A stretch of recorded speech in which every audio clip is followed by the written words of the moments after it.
À 400 km au nord de Dakar, la vallée du fleuve Sénégal. C'est l'une des régions les plus fertiles du pays. On y cultive des oignons, des tomates et surtout du riz. Les rizières s'étendent sur des milliers d'hectares. À Ross Betio, la période des semences bat son plein. Écartez-vous, pour que ça pousse bien, il faut de l'espace. Mohamed Diop loue 100 hectares de terre, mais sa production dépasse à peine quelques dizaines de tonnes par an. Il se bat chaque année contre les oiseaux qui viennent picorer ses semis et ses cultures. Nous faisons 2 récoltes par an. La saison principale, on récolte sur 100 hectares. La contre-saison sur 60. Mais sur l'année dernière, on n'a même pas réussi à avoir 10 sacs par hectare. Les oiseaux ont tout mangé parce que je n'ai pas assez de travailleurs journaliers. Pour augmenter ses rendements, Mohamed Diop aurait besoin de machines pour récolter plus vite. Sans les oiseaux et avec du matériel agricole, si les cultivateurs étaient tous équipés, ils pourraient récolter à temps avant que les oiseaux ne mangent tout. Et on n'aurait pas besoin d'importer du riz.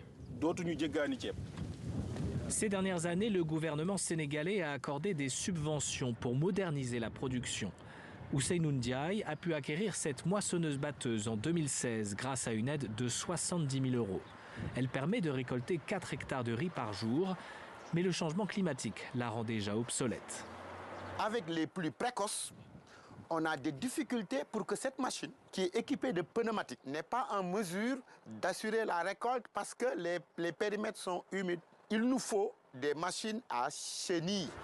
Selon Ousseynou Ndiaye, les inondations de l'année dernière ont provoqué 15 millions d'euros de pertes dans la région de Ross Betio. Il réclame plus d'accompagnement de l'État. Il faut aussi veiller à l'assurance agricole qui doit être généralisée. Il faudrait mettre en place un fonds de calamité. Avec les baisses de rendement qu'on a en hivernage, si on ne règle pas, ça va être difficile pour qu'on atteigne l'objectif de souveraineté alimentaire. Le gouvernement, de son côté, reconnaît que l'objectif n'est pas encore atteint, mais se félicite des progrès réalisés ces dernières années. Le Sénégal a vu sa production multipliée par 3 en 10 ans, passant de 400 000 tonnes en 2011 à 1,5 million de tonnes en 2023. Pour le coordonnateur du programme national d'autosuffisance en riz, le principal problème est le financement.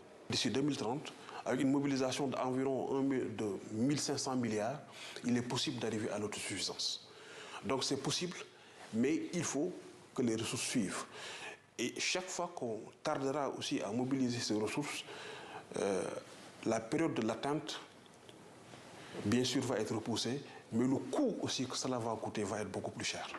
Selon le gouvernement, près de 70% des besoins du Sénégal en riz sont désormais couverts par la production locale.